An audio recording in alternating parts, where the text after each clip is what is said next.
I found this gorgeous chevron detail dresser from Goodwill for only $30, so let's take it home and flip it. The overall condition of the dresser really wasn't that bad. The old stain was kind of gross, but we were going to take care of that anyways. There was a little hidden drawer that I didn't know about, so I took that out, and I also removed the old door fronts so they were easier to work with. I very carefully removed the old hardware and saved all the nails. And then right off the bat, I hit everything with black spray paint. We'll come back to this later, so I'm just going to let that dry. I really wanted to highlight those chevron details on the door front, so I'm going to keep that wood as well as the top piece wood.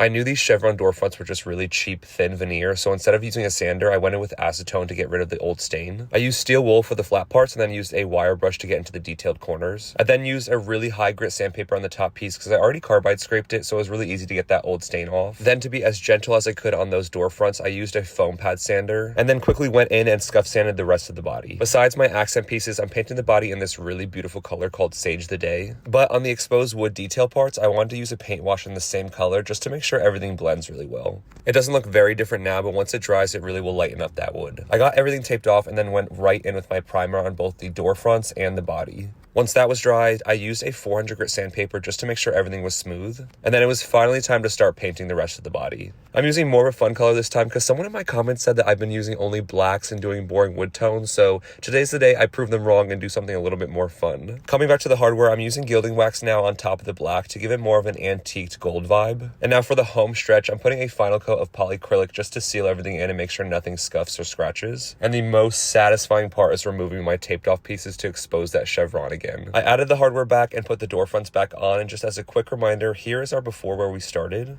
And going from dreary and drab to now something that's full of life and so fresh, I think it came out pretty amazing. I originally paid $30 at Goodwill for this dresser, and then the next day I turned around and sold it for $400. Do you guys prefer my darker flips or this lighter fun tone? Let me know in the comments, and I will see you guys in the next one.